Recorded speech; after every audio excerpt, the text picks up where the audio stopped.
Ignition sequence start. 5, 4, 3, 2, 1, 0. All engine running. Liftoff. We have a liftoff. Lorsque les astronautes regardent la Terre par le hublot, la première chose qui frappe, c'est que la Terre est finie et elle a l'air isolée dans une immensité de vide infini, noir total. Mais si on éteint toutes les lumières dans le cockpit, le cosmos qui était noir d'encre devient couvert d'étoiles. Non solo un piccolo pianeta del Sistema Solare, ma lo stesso Sole è una di 350 miliardi di stelle nella Via Lattea, che è la nostra galassia, e poi ci sono miliardi di altre galassie. Allora a questo punto la domanda spontanea è: ma è possibile che siamo solo noi ad essere vivi? Alors statistiquement, ça fait un nombre très très grand. Est-ce que ça suffit pour donner une chance au hasard extraordinaire qui est arrivé sur Terre de se reproduire ailleurs? On se pose la question, donc cherchons jusqu'à ce qu'on ait peut-être un jour la réponse.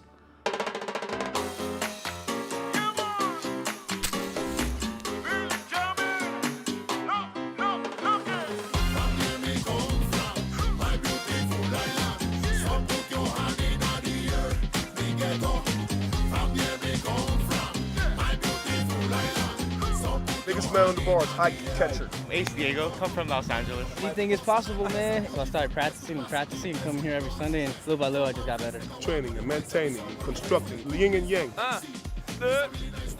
C'était en août 2018. On était partis faire un documentaire sur le culturisme à Los Angeles. Pourquoi les Américains étaient-ils autant obsédés par leur corps? C'était une bonne question, ça. Versus Chris Guillaume. Having this body is like the American dream. Hello, friends! Ah mais c'était génial, tous les trois on est des vieux potes. Du coup c'était assez détendu, au bout de même pas 8 jours à Los Angeles, on était vraiment comme à la maison. Bonne soirée. Bonne soirée. Have a good night, man. Ciao. Petit rituel à la fin du journée de tournage. On va choper quelques binges. Yes, les bings. Tournage au bodybuilder. On se détendait, mais on bossait quand même. Profiter des fins de journée pour faire des plans d'illustration et des beauty. Je donnais mes infos à Mathias et il partait tourner. C'était le top, J'avais du temps, une caméra, un décor incroyable. Moi je pouvais pas rêver mieux. On mange où? En fait, il y a chinois, coréen, japonais, quoi. T'entends pas, mec? Je viens de voir un truc chelou. Genre, j'ai fait 10 minutes d'illustre, il a pas bougé. Il a un espèce de, je sais pas, une tête de Daft Punk, genre un casque. Ça faisait 3 soirs de suite que je le voyais, ce gars, et les mecs me croyaient pas. Donc je me suis dit, il faut que je leur ramène une preuve. J'ai pris une caméra, je suis allé un soir, je l'ai filmé. Ça n'a pas été très compliqué. Le gars était là tous les soirs au même endroit et à la même heure. Ah bah t'es là, toi. On a la dalle, mec. Attends. Il est là. Il a pas bougé. Allez, venez, on va manger là. Qu'est-ce que tu veux manger? Mais non, mais putain, mais vous me croyez pas. Allez. Ouais, bah, j'en sais rien, moi, mexicain. Burritos? Ouais, burritos. Allez. Ah mais moi je voulais pas lâcher. Je voulais en savoir plus sur ce type. We've seen a man who looks like Daft Punk. Do you know him? Yeah, he comes here every sunset. Everybody knows him. Franchement, on s'en foutait. Mais puis des mecs bizarres à Los Angeles, il y en a quand même plein. Comment on est arrivé sur cette plage? On était à la mi-tournage et on avait envie de se détendre un peu, de prendre un peu de bon temps pour nous. Donc ce soir-là, on a fait la tournée des bars de Venice Beach. Et on était quand même pas mal attaqués. Et c'est vrai que ce soir-là, on a pas eu que des bonnes idées. C'est bon, je crois que c'est bon, ça tourne. Chapeau. Non, ça c'est mieux. Vas-y, je vais aller voir le Daft Punk. Attends, fais les gros trous, moi j'ai des gros yeux. Faut pas lui faire peur. Chut, il est là. Wow. Moi aussi j'ai un masque.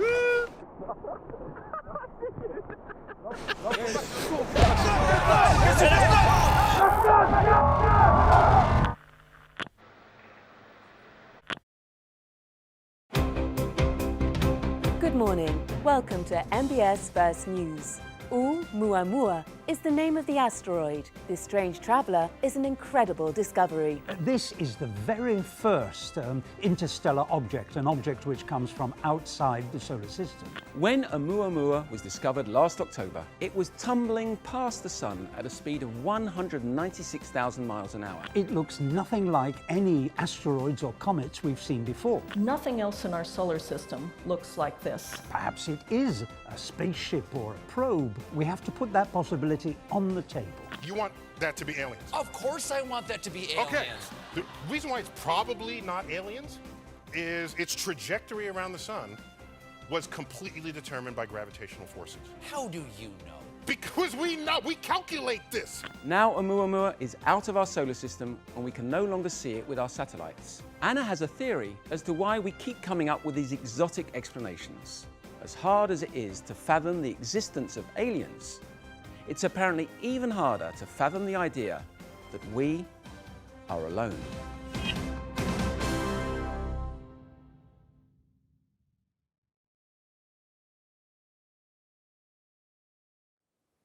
My name is Kate Lintonen, and I've been a reporter for British television for 23 years.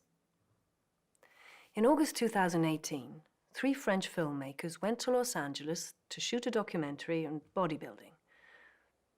After 15 days of total silence, they returned home, but without their planned film. In December 2018, my production company, Blue Media Pictures, obtained this footage from the 3 technicians, buying it from them for £8,000 with an exclusivity agreement.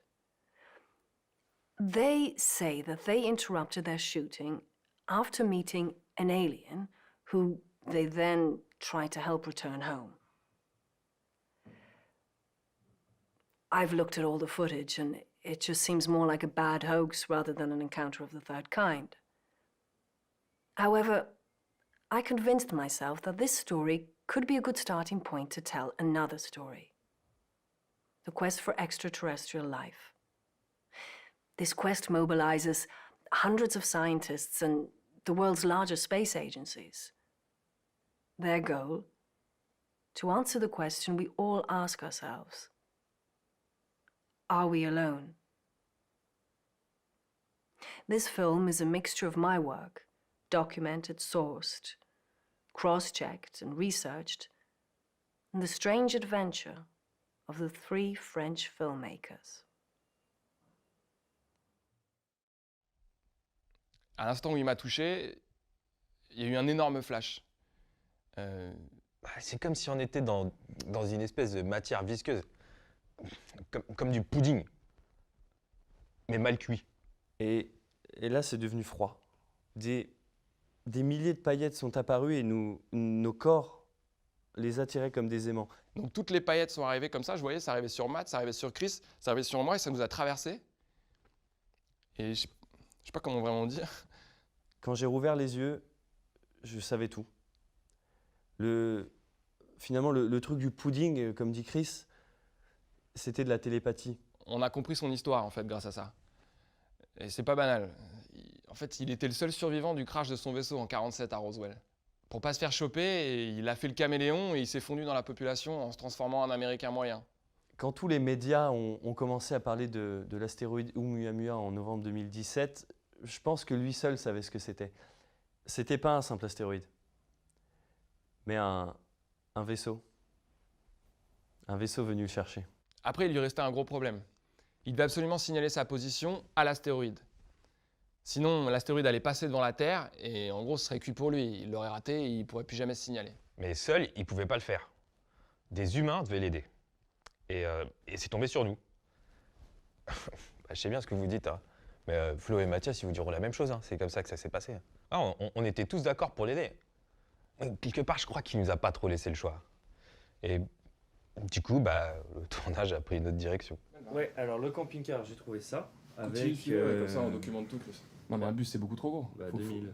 Non, c'est trop gros un bus. Ce camping-car mesure 1 mètre, 2 mètres, 5 mètres, 6 mètres, 12 mètres. 12 mètres. C'était pas très clair sur le site, mais l'important c'était d'avoir le camping-car et de pouvoir partir. Good luck. See some cash. Dans 3, 2, 1, on est au sommet.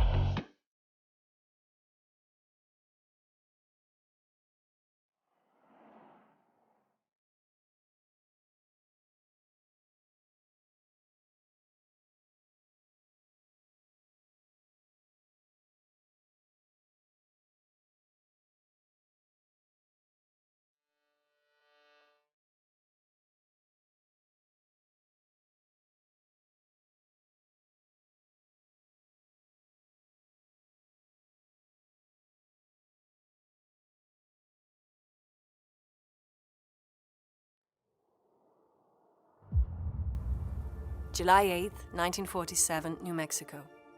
A farmer discovered some strange remains of metal objects in his field.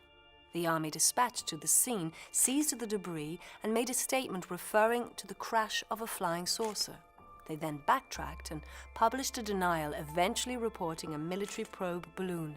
From this general confusion, the Roswell affair was born, and its media impact was enormous. The case questioning and dividing the world on the possibility or not of life that came from elsewhere. For the general public, it was the beginning of the extraterrestrial myth. Preston Dennett is a famous ufological writer. He wrote about 20 books on the subject. For him, it is obvious that aliens exist.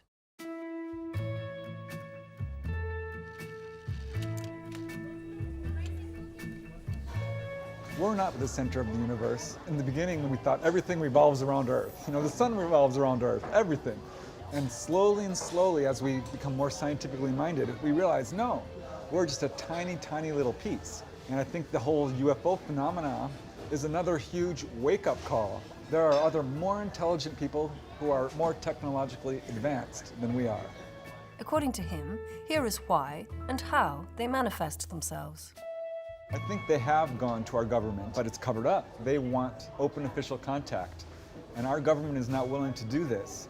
And this, I think, is why they are coming to individuals. Way back in the 40s, maybe 20–30% of people believed. Now, most people believe in UFOs, so they've done this kind of grassroots campaign trying to convince society at large that they're real. And I think they've been successful in that. If Preston Dennett thinks we are regularly visited by technologically superior aliens, how can we have proof of their passage?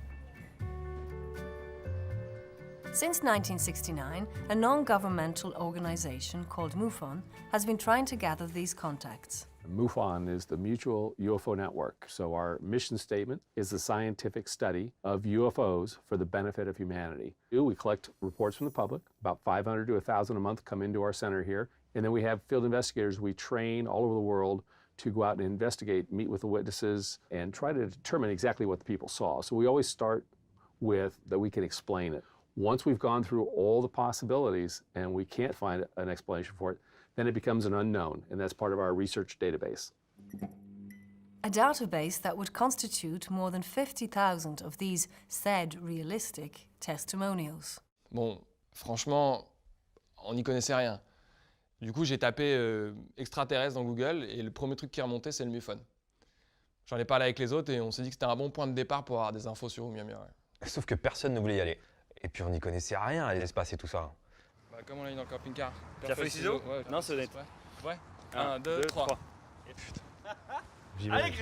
I was wondering, what are the main events on the UFO you were able to catch here? Yeah, we have two real buckets of data on true UFOs. One is these lights in the sky that are seen over many cities in the world. Bright lights that appear and then disappear. Sometimes they become multiple lights. And the other is structured craft, disc shape, triangular shape, sometimes 600 feet to 1,000 feet on the side of the triangle, so they're very, very large.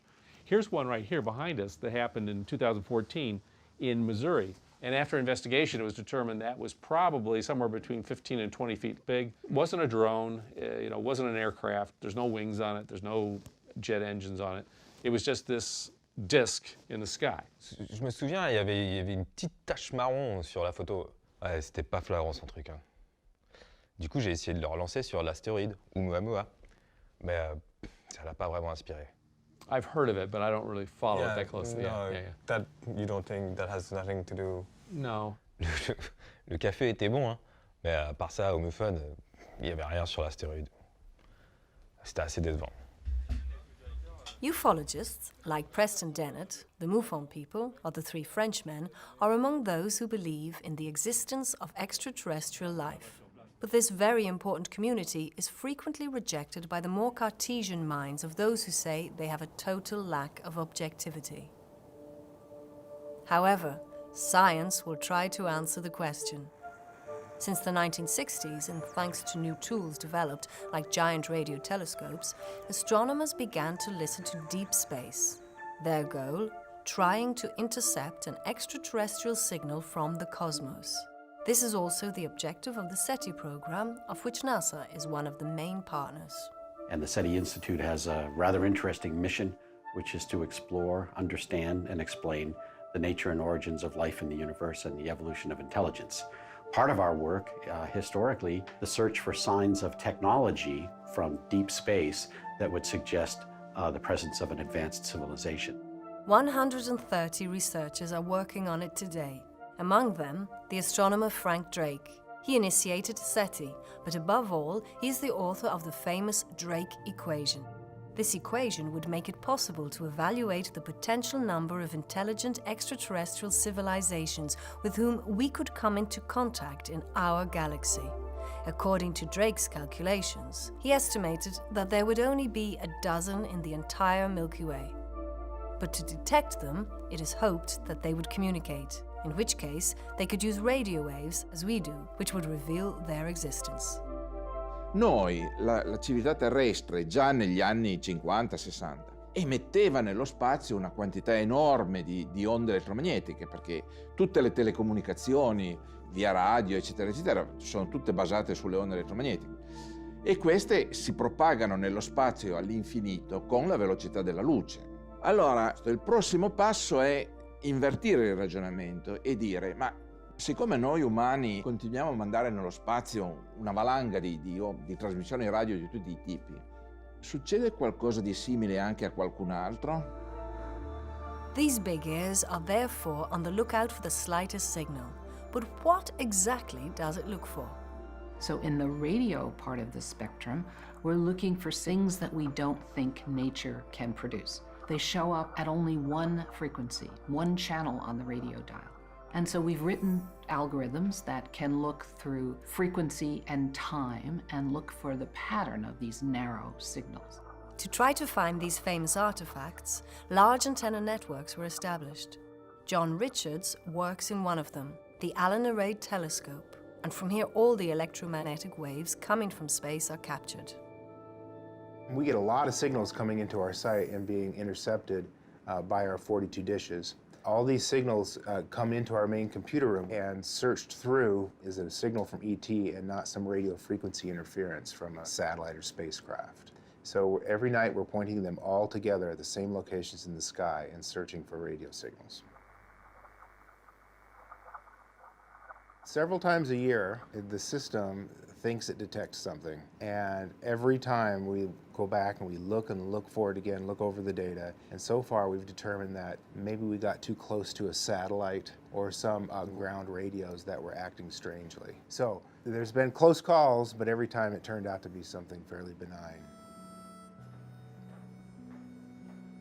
If we discover ET, a signal from ET, the protocol is we get to open this, which is a bottle of Dom Perignon. So, someday we'll open this, hopefully. But what does Frank Drake think of our chances of capturing an extraterrestrial signal with this method? It's a lot like buying a ticket to the lottery. You just have to buy enough tickets and you win. It remains to be seen if the right numbers will come up. On t'en veut ou pas? Allez, bon bah allez. Nous on va le manger. Lazare était vraiment étrange. Il ne mangeait pas, il ne parlait pas, il n'allait même pas aux toilettes. Et quand il dormait, c'était assez flippant. Chris, lève-toi, chut, lève-toi, regarde. Pas chelou ça.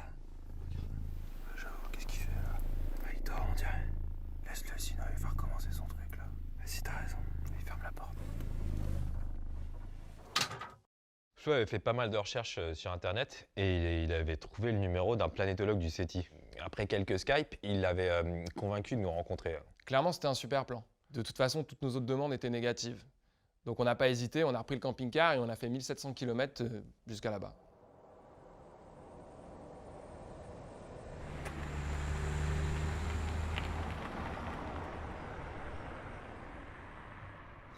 Ok, vous avez tout? Ok, ça tourne. Lazare, tu laisses vérifier. C'est Franck Marchis. Ouais. Yes. Hi. I'm looking for Frank. Yeah, Marchis. that's me. Ok, donc t'es français? Ouais, c'est Tu ça. parles français, cool. C'est Florent, on s'est eu au téléphone. Ah oui, je m'en rappelle. Ça m'arrangeait bien que le mec parle français. Bon, même si j'aurais pu le faire en anglais, après j'aurais un peu galéré, je pense. Du coup, toutes ces antennes, à quoi ça sert exactement et qu'est-ce que vous essayez de capter avec ça? Une société technologique, très rapidement, développe la radio.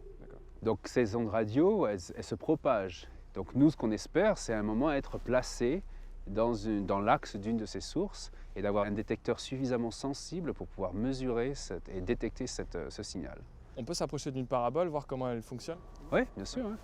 Donc là, elles sont en train de s'orienter. Ouais, là, ils sont en train de s'orienter et ils sont en train de pointer dans la même direction du ciel. Donc l'onde radio arrive de l'astre qu'on observe, rebondit sur la parabole là, qui fait 6 mètres et ensuite, à l'intérieur de cette coiffe, il y a le détecteur.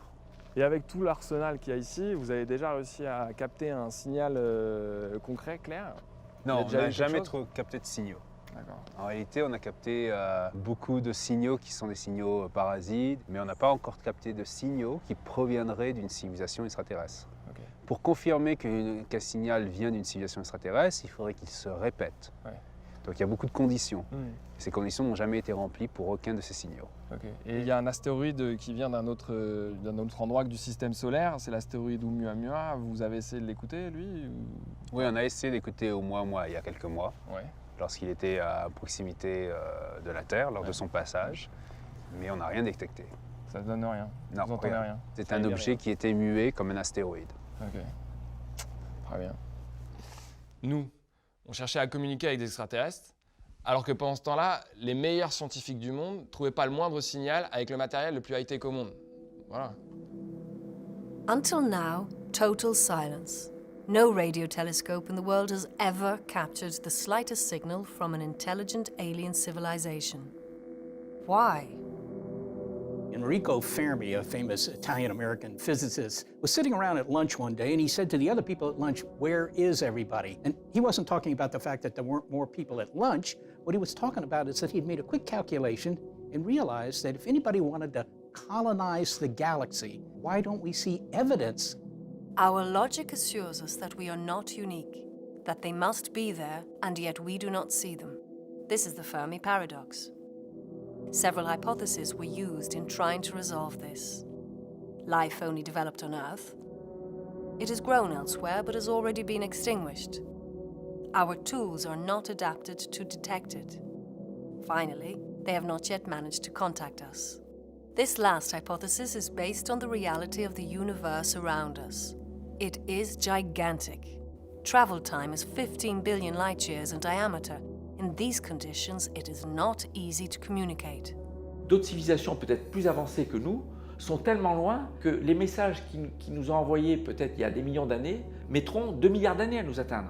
Le temps de déplacement des ondes radio, 300 000 km par seconde, ça permet de converser avec quelqu'un sur la Lune quasiment en temps réel. Sur Mars, c'est quelques minutes.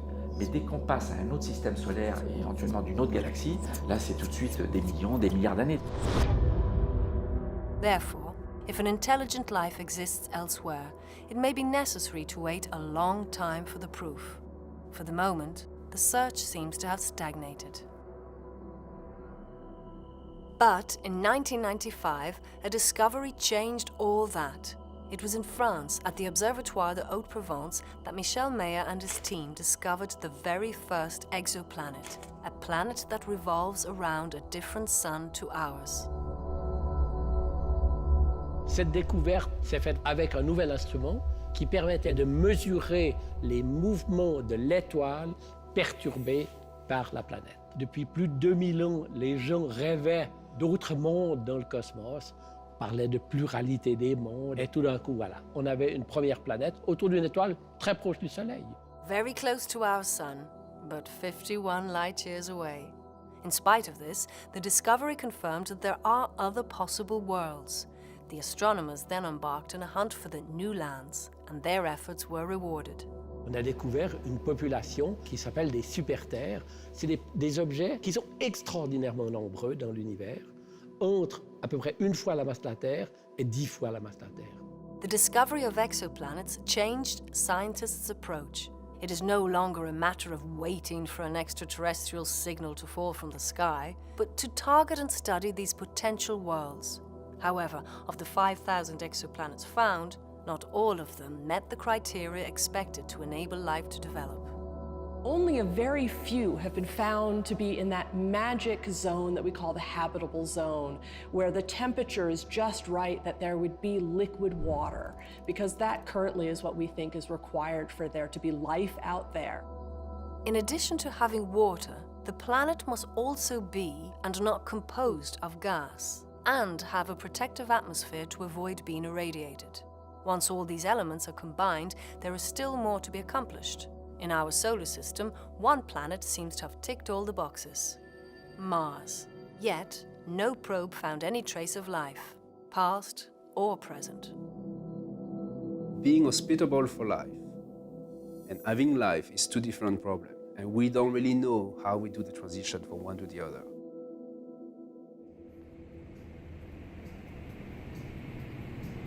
Donc après l'aridité du désert, voilà, la neige.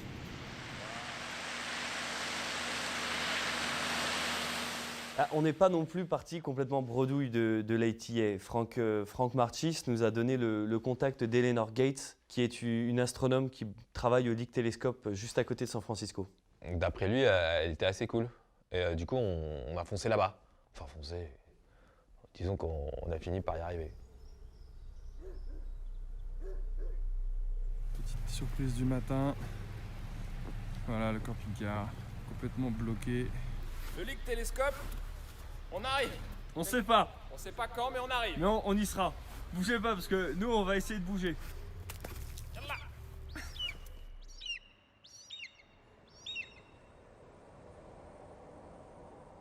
Yes, I have someone here for you. Okay, I'll send them up. Thank you. Yes, she's waiting for you. Oh, all right. So if you go out there and to the right. To the right. And All right. keep going, you'll find her there. All right, perfect. Thank you. No Thank you worries. so much. Thank you. Hi, are you Dr. Gates? Yes. Hi, Nice to meet you. We are actually coming from the ATA Array Telescope. Yeah. And from Frank Marchis, he told us to come here to have more information about Oumuamua asteroid. Can you get me more information about this thing?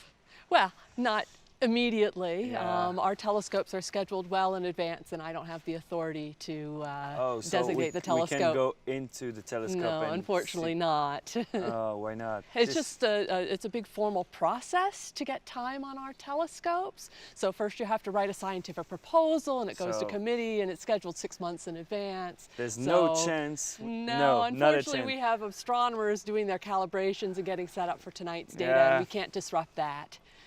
Bah, ça n'a pas l'air. Je pense que c'est mort. So it's dead. It's dead end. Yeah. Unfortunately, I Yeah. have things I need to do Really? and meetings to attend, so I'm No, sorry. so I won't bother you anymore. So sorry. Have a good day. Thank you. Bon, bah, je pense que c'est mort, hein, les gars. Télescope, ce sera pas pour aujourd'hui. Non, c'était un échec total. Tout le monde se foutait d'Oumuamua, et ça, on le sentait.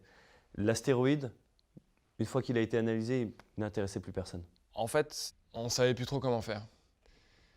On avait l'impression qu'avec nos petits moyens, on avait un peu fait le tour. Le Lick Telescope, le MUFON et l'ATA, c'était mort. Alors Lazare a remis ça. Le coup du pudding et de la télépathie. Et là, il a eu une idée lumineuse. Il voulait qu'on retrouve son vaisseau pour utiliser les systèmes de communication embarqués. Génial. Où était son vaisseau? Et tout le monde la connaît, la réponse. Hein. Let's go back to UFOs for a moment. Area 51 is an American military base hidden in the Nevada desert, very present in the extraterrestrial mythology. Many fantasies exist around its activities as confided by Richard Doty, former agent specialized in counterintelligence. Area 51 is a hot spot for UFO hunters because of the rumors that have been circulated about alien aircrafts being kept at Area 51 and also ETs themselves. My job was to protect classified information, classified projects. If a person saw something that we didn't want out or we didn't want the public to know about, then we would feed the person that saw information about In fact, maybe that's a real UFO. So people call that disinformation. We call it counterintelligence. That's just a way of running operations to disinform the community to protect the secrets that the American government has. These explanations could justify a lot of UFO appearances, since they could be simple tests of secret military aircraft. There are a lot of people out there and try to gather as much information as can about Area 51. There have been some people that have snuck in, but the Area 51 is heavily guarded. For anyone to actually get in there and get into a secret location inside Area 51 is probably impossible.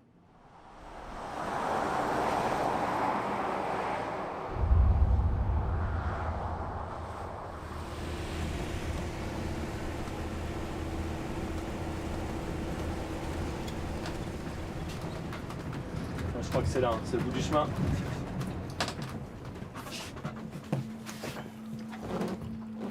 Ah, c'est là. Hein. Je peux pas aller plus loin. C'est juste derrière cette montagne. Faut que tu marches, tu longes et c'est derrière. Et nous, on t'attend ici.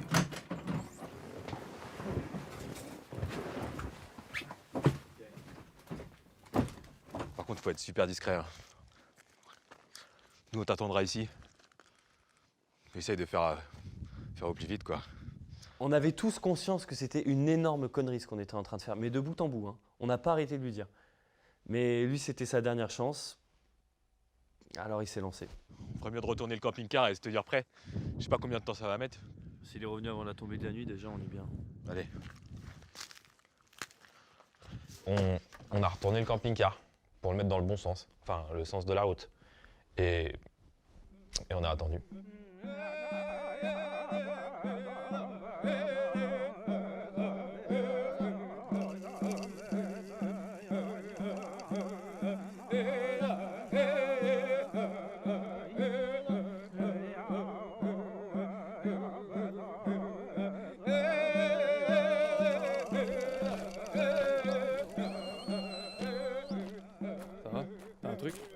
Lazare était parti depuis un petit bout de temps, donc comme on était à l'aveugle, Chris a eu l'idée de sortir le matos son pour essayer d'écouter et d'entendre quelque chose. Non, j'entendais rien.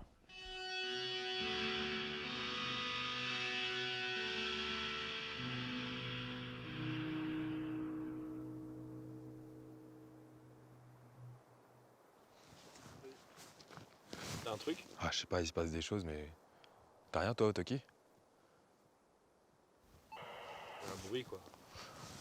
Ça faisait 4-5 heures qu'on l'attendait. Et on voyait passer les 4x4 blancs. Moi, personnellement, je commençais vraiment à flipper. C'est les gros 4x4 blancs, là. C'est pas bon, ça.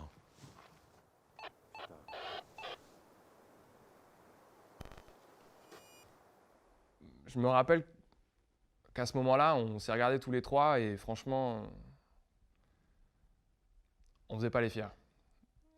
On se demandait vraiment ce qui pouvait être arrivé et quand est-ce qu'il allait rentrer. Et tout était hyper calme. Et d'un seul coup, j'ai entendu au casque une grosse agitation. Et à partir de ce moment, tout est complètement parti en vrille. Viens, écoute ça, là. Attends, moi aussi j'ai un truc. J'entends des trucs au Toki. C'est un truc, c'est très bizarre. Non, t'es sérieux? Il y a des trucs, il n'y avait pas de saveur, il y a des interférences hyper chelous, bizarres. Attends, là, ça sonne, là, attends. Eh, les gars, faut se casser. Flo, va chercher la caméra, putain, les gars. Putain, il est là-bas, il est là-bas, il est là-bas. Marque-toi.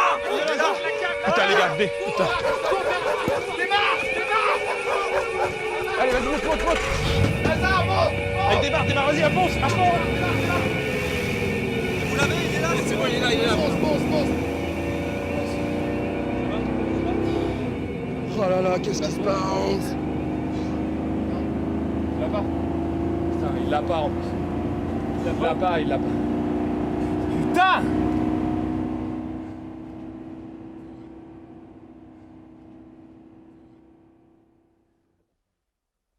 Game over. Moi, j'étais un peu vénère parce qu'on lui avait tous dit avant que c'était une connerie. Et en fait, là, on était juste en train de se mettre dans la merde. On avait fait tout ce qu'on pouvait. Mais là, c'était mort. C'était fini. Ça faisait 11 jours qu'on était sur la route. On n'en pouvait plus, on était éclatés. Et après le flip qu'on venait de se faire, je dois avouer qu'on ne savait plus trop pourquoi on faisait tout ça, quoi.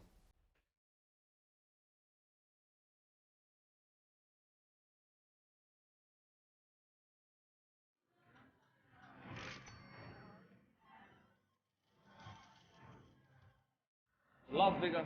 C'est la ville de la paumes décadence. pas. Non mais surtout tu ne paumes pas, tu restes avec nous. Ok, tu nous suis.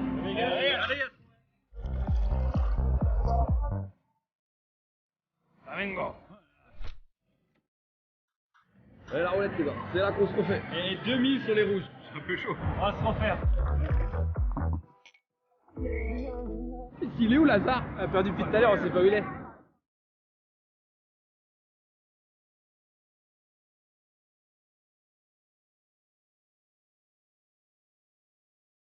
I want two bazooka ticks. Baba, you know? On vient de défoncer tout le reste de l'argent de la prod. Allez, allez, allez,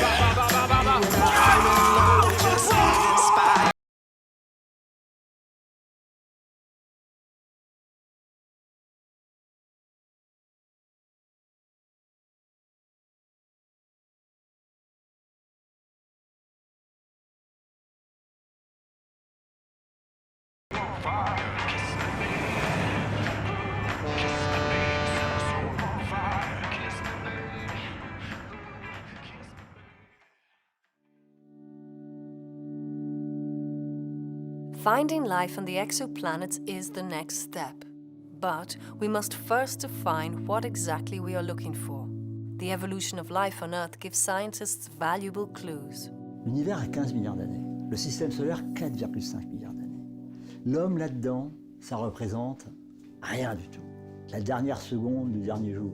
Intelligence is something that appears on our planet very late. We are not sure that intelligence is a normal step in evolution. Maybe the universe is full of planets with very simple life, based on monocellular, so very simple cells. Donc quand on parle de vie dans l'univers, notre regard se porte d'abord vers des formes simples, des unicellulaires. Intelligent life would be the culmination of a very long and very improbable stroke of luck. No one knows if such accidents could have happened elsewhere.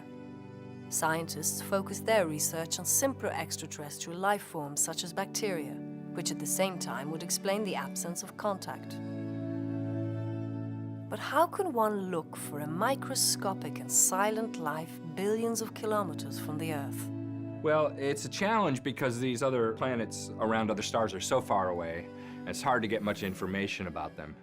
But we're developing new techniques, and the first thing I think is we're going to learn about their atmospheres, what kind of gases are in their atmospheres. La mise en œuvre de la spectroscopie, c'est-à-dire on va essayer d'analyser la chimie des atmosphères. Le but, trouver ce qu'on appelle des biomarqueurs, des marqueurs de l'existence de la vie. To detect these biomarkers, Europe is currently building the world's most powerful telescope, the ELT. It will be in service in 2024. Equipped with a mirror 100 times more accurate than those of current telescopes, it will allow exoplanets to be seen directly and the composition of their atmosphere analyzed.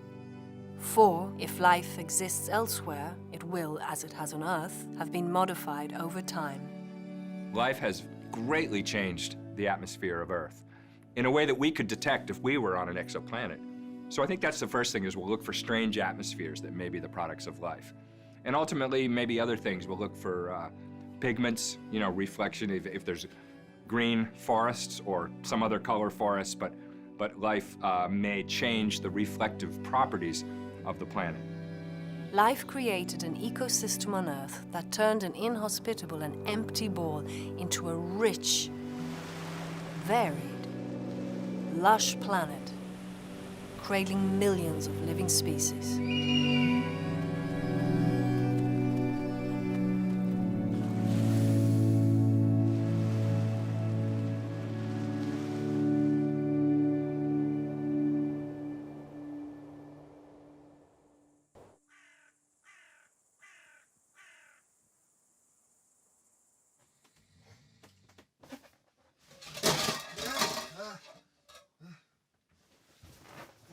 Le trou noir.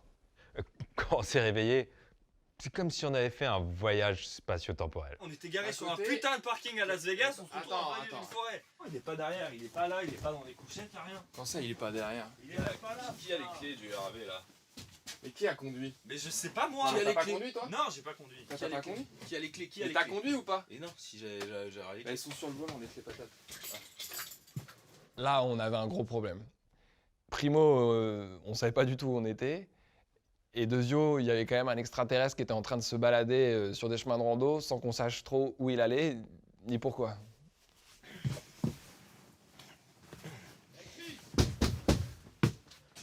On n'est pas du tout à Vegas. Hein. Bah non. Pas du tout. Je vois bien. Prends de l'eau. Et un peu de crâne. Lazare.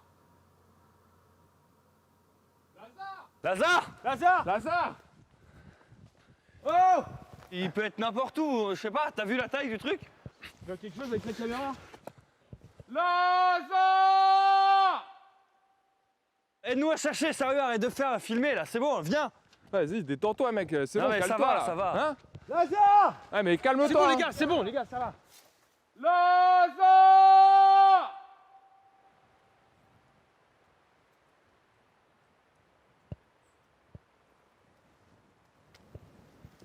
Que dalle, ouais. Y'a rien. Continue de chercher. Hein. Il peut pas passer la nuit dehors. On l'a cherché pendant des heures. Comment voulez-vous qu'on le retrouve dans cette forêt? Elle est immense, cette forêt. On a eu un gros coup de bol. Hein. En fait, Matt était parti pour... enfin, je vous fais pas un dessin. Et du coup, au loin, il a aperçu une silhouette noire. Lazare! Lazare! Ah, c'était lui. Lazare! Pas Lazare! Qu'est-ce que tu fous? Oh là là! Mec! Mais on te cherche depuis 2 heures! On est où? T'as conduit toute la nuit? On se faisait attraper, les flics ils nous chopaient, mais c'était malade, on était complètement bourrés, t'as conduit toute la nuit! Et l'autre, il était là, au milieu de la forêt, pépouze, en train de tripoter un séquoia géant, quoi. On fait pas ça ici, hein. Ouais, les gars. C'est pas que je l'engueule, c'est genre, Non, j'ai mais eu, là, oui, j'ai non, eu mais juste hyper l'engueule peur. pas, oui, non, Ouais, mais mais on a j'ai eu tous eu hyper peur. C'est quelques jours plus tard qu'on a compris pourquoi il était venu là. En fait, quand on l'a perdu à Vegas, il a vu une publicité sur la forêt où il y a les plus grands arbres au monde. C'était à 8 heures de route. Et il a tracé. Et alors? C'est la plus grande antenne naturelle au monde. Et il s'en est servi pour passer son message. Ça nous aurait juste arrangé qu'il fasse ça un petit peu plus tôt, quoi. Vous savez, je pense que c'est un petit peu comme dans Avatar. Toute la nature est liée, tous les êtres vivants tissent un réseau au travers duquel ils pourraient communiquer. Et ce qu'il faudrait, c'est juste trouver le moyen de s'y connecter. Et je pense que lui, il a réussi à s'y connecter. Mais là, je vous vois lever les yeux au ciel.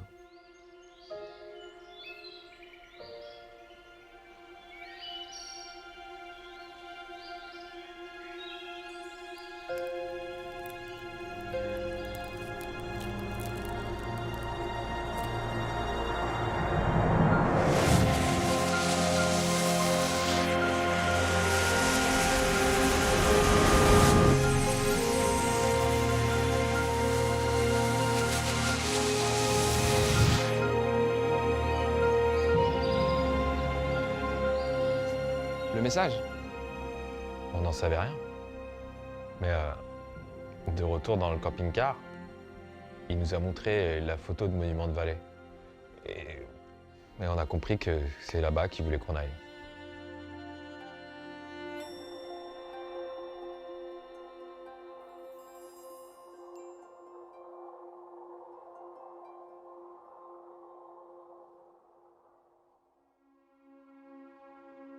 Imagine for a moment. Imagine that in a few years, following this path, we reach an exoplanet on which there is life. What would it look like? Would it evolve in a similar way as it did on Earth? When we talk about searching for life, we're biased towards life that is similar to our own life. We look for water. We think about carbon-based life, because that's how all life on Earth works. It's carbon compounds dissolved in water. Now, is that the only way the universe can make life? Probably not. Have we thought of another way to make life? No. Nobody's come up with another one, but maybe that's just because our imagination isn't so good. Nous sommes formés des éléments les plus répandus dans l'univers. C'est l'hydrogène, le carbone, l'oxygène, l'azote. Les produits chimiques qui ont le plus de chances de se combiner entre eux sont forcément ceux qui sont les plus répandus. C'est pour ça que tout pousse actuellement, quelles que soient les analyses, à dire que s'il y a une forme de vie peut exister quelque part, elle ne pourrait exister qu'à partir du carbone. Maintenant, on ne peut pas prouver que quelque chose n'existe pas. La science ne peut pas démontrer que quelque chose n'existe pas. We should be aware of the fact that we are limiting ourselves to what we know. And I think in reality, when we search widely, when we search a lot of places, we will be surprised. And I think if I had to bet, I would say ultimately, we will discover another kind of life that's completely different. If life started elsewhere, it is likely that it consisted of the same ingredients as those existing on Earth, but with a very different result. Because evolution on our planet is a unique model. La biosphère qui existe actuellement sur Terre, comprenant aussi bien les insectes que les plantes, que les mammifères, que les microbes, que les virus, que tout ce que l'on veut, c'est le résultat de milliards de mutations et de milliards de facteurs de sélection. Ça veut dire que ce milliard de hasards, ça ne peut pas exister ailleurs. Donc je peux affirmer qu'il n'y a aucune chance pour qu'il y ait quelque chose qui me ressemble. Et qui ressemble à la biosphère terrestre. Parce que bien entendu, nous, êtres humains, on a tendance à se considérer comme la fin de la chaîne, les êtres supérieurs, etc. Nous ne sommes que des éléments de la biosphère terrestre. Point. Michel Vizo's words incite great humility. Nevertheless, humanity of whom he speaks has embarked on the greatest quest in history, to find life elsewhere and to give meaning to his own. An echo to his existence that could allow him to go back to his origins, not terrestrial, but universal. Whether this life is intelligent or more primitive, on an exoplanet located a few light years away or on the edge of the galaxy, its discovery will forever transform man's perception of his own condition, and he can thus affirm that, no, we are no longer alone in the universe.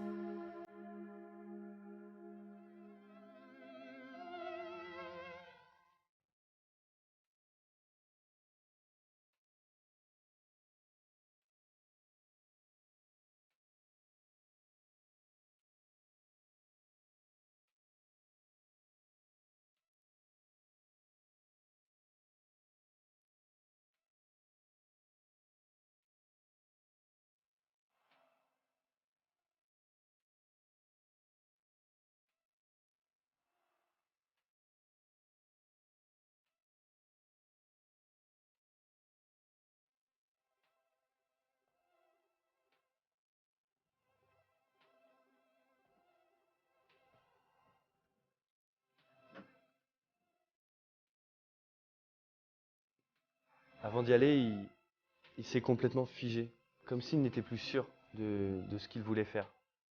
Et au bout de quelques minutes, il a décidé de sortir.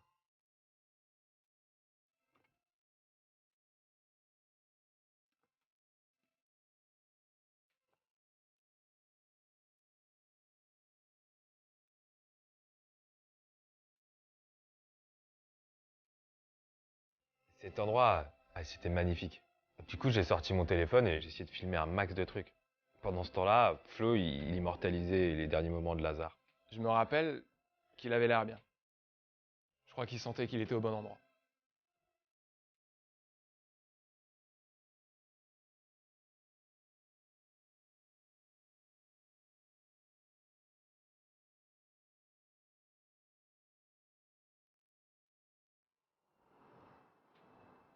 Et puis là, le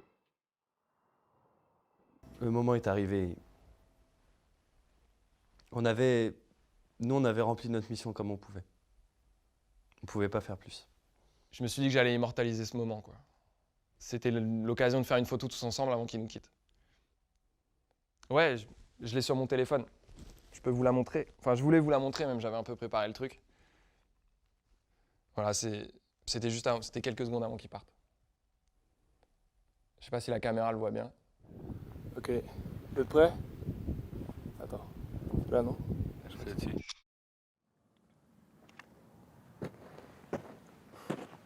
Bon. Florent avait mis une cam sur un pied, mais elle a fonctionné que 10 secondes. On voulait tout filmer, les adieux, le au revoir et quand il allait s'éloigner. Et la caméra, elle n'a pas fonctionné. Du coup, ces derniers moments, ils nous appartiennent.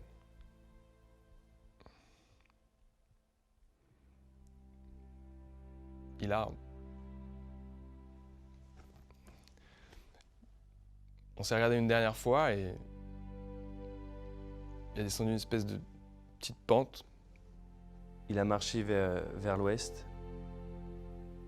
Il s'est retourné peut-être une fois ou deux pour nous regarder, mais après c'était fini.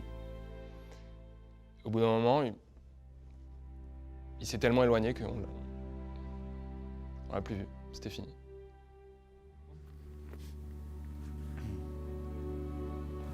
On a fait le max. Ouais, on a fait ce Ça qu'on va être bien ici. Voilà. Ça va, je te sens un peu triste, toi. Bah, non, mais oui, un peu. Ouais. On se demandait vraiment ce qu'il allait faire maintenant. Combien de temps il allait les attendre. Et puis son message, on ne savait pas si ça avait marché. Vous savez, je crois qu'on aspire tous à rentrer chez soi. Je veux dire, même le plus grand des voyageurs finit par rentrer chez lui. C'est comme ça, c'est un truc organique. Je pense qu'on a ça en nous. Alors pour Lazare, c'était dans la constellation de la Lyre. C'était à 30 années-lumière. Et pour nous, à Paris, à 10 000 km d'ici. Qu'est-ce qu'on va raconter à la prod? Alors, je sais pas, il nous faut un pipeau, les mecs. Parce que les gars, là, Non, mais vous savez quoi? On est au milieu de monuments de Regarde, vallée. on arrive après-demain dans 38 heures. Donc on a 38 heures pour trouver l'excuse du siècle. Ouais. En même temps, je suis pas mal en pipeau.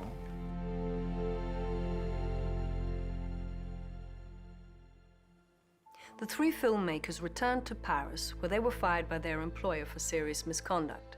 And after 1 year of unemployment, they came to find me with their scam to sell us the footage. Well, you know the rest. I quote Tixier, "Je ne suis pas mal en pipeau. I'm good at telling tall stories."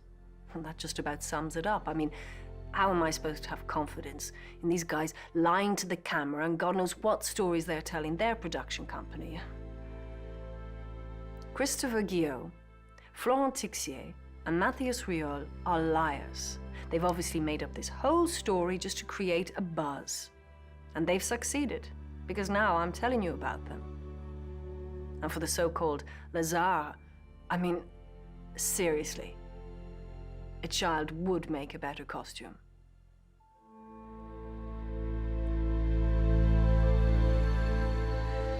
So maybe extraterrestrial life does exist. But for the moment, there's no proof, and that's the truth. It's not a ufologist's delusion, it's science. Their whole story is bullshit. Hello, it's Wednesday, March 13th, 2019. Welcome to the news tonight. The asteroid Oumuamua has returned. The asteroid, which has been crossing our solar system, has reversed its trajectory and is once again heading towards the Earth. The asteroid should pass by our planet in approximately 2 years. This information reopens the wild speculations about the asteroid. How is it possible? That is the question that specialists the world over are trying to answer. So if for some people the phenomenon can only be due to extraterrestrial intelligence, doubt is rising within the scientific community. New studies are currently being held to understand this mystery.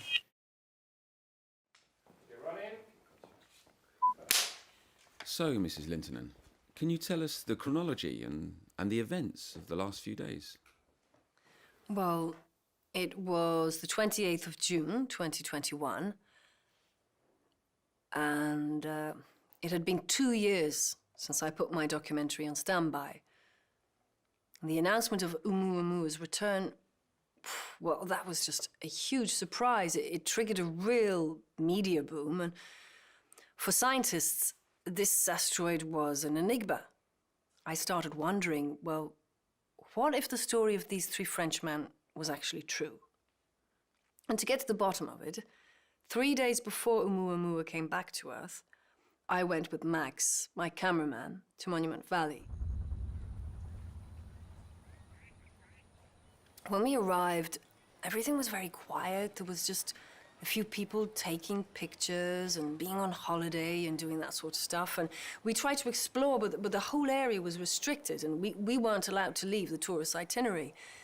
So Max decided to use the camera zoom to search.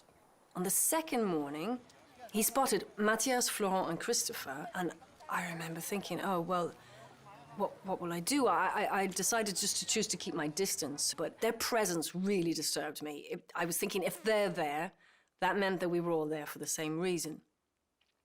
So the next day should have been the big day, the day Oumuamua was scheduled to come within 400,000 kilometers of the Earth, and nothing. Not the slightest sign of life of this so-called Lazar. I was just really, really quite depressed, actually. I was thinking, how could I have ended up letting myself be duped like this? And it was obvious that nothing was going to happen. I was wasting my time. So in agreement with my employers, I decided to go back home. I wanted to end my documentary because this alien story had lasted long enough for me. And Max was still working on some cutaway shots when he screamed.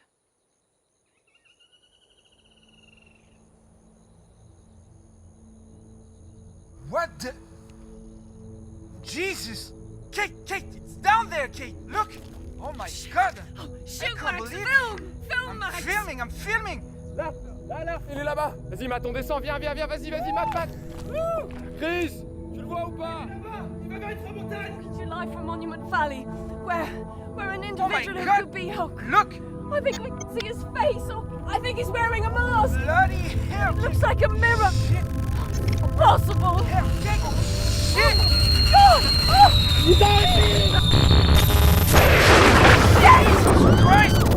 Fuck! Oh my God! Oh my God! It's not possible! Allez! C'est Oumuamua, ils arrivent! Oh my God! It's a huge rock asteroid! I think it's Oumuamua. And up in the center of the three mountains, and the person at the bottom is... It's happened! Oh my God! It's happened! Ça s'allume! Regarde là-haut! It's lighting! It's lighting up! A very strong light was just gushed. Is it bright? And it seems... Oh my God! It's leaving! It's leaving! Going up into the sky! C'est bon! Allez! Oh God!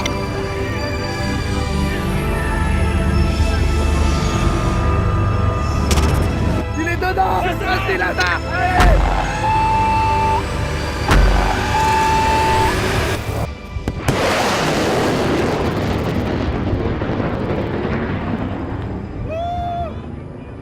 Salut mec! Et bon voyage!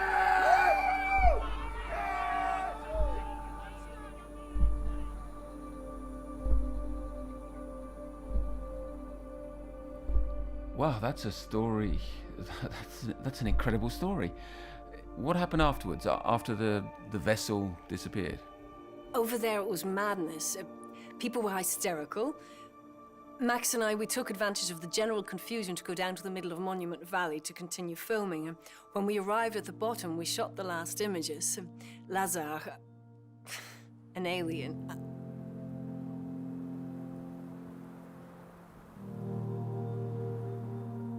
What I saw that day, I never thought it could happen. But this time, it was real. It happened in front of my eyes.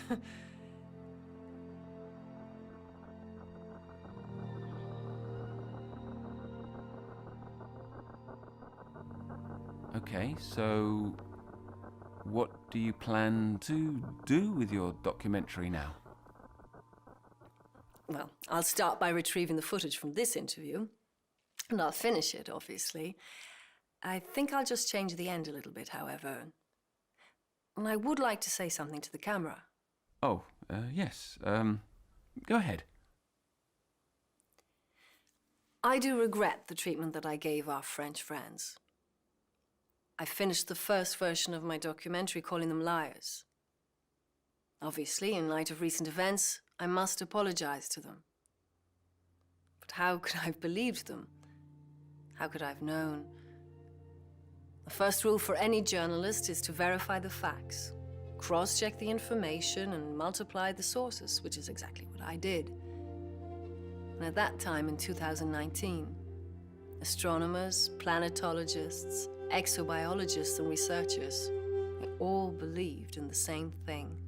Actuellement, il n'y a pas de signature quelconque qui aurait pu être trouvée. Et deuxièmement, l'expérience SETI n'a pas reçu de signal. Allora, fino adesso noi non abbiamo mai ricevuto degli indizi e dei segnali che tradiscano la presenza di extraterrestri. Ce qui ne prouve pas du tout que ça n'existe pas, on est bien d'accord. If we're the only life in the universe, it's incredibly lonely and sad. Une question qu'on pose souvent aux astronautes, est-ce que vous croyez que la vie existe ailleurs?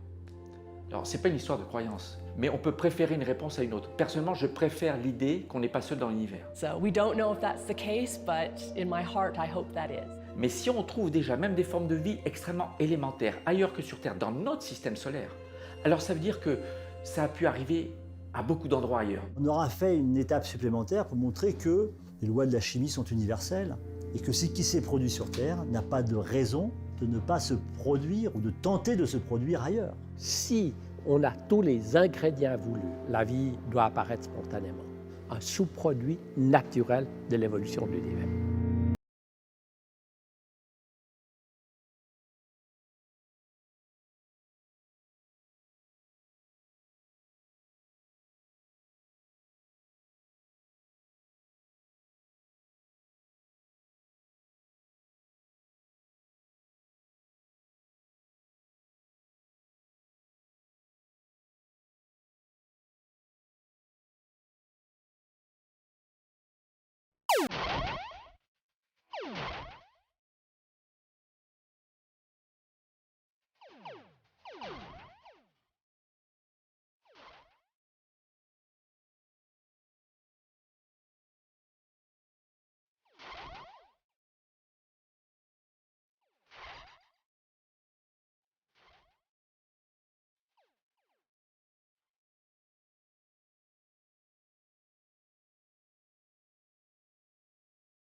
Je vais te dérouler ça, mon pote. Rien comprendre. Ouais, 39. Ok. On n'en savait rien. On n'en servait rien. Tous les médias ont parlé d'Oumuamua en 2017. Lui seul savait ce que c'était. Oumuamua. Oumuamua. Ouais, bah après, je me dis mal. Parce qu'on entend moi. Ah ouais, pour Oumuamua. Et voilà. Non, ça me fait pas rire du tout que je le dise aux caméras, là, au cas où que ça tombe sur Internet, cette histoire-là. He screamed.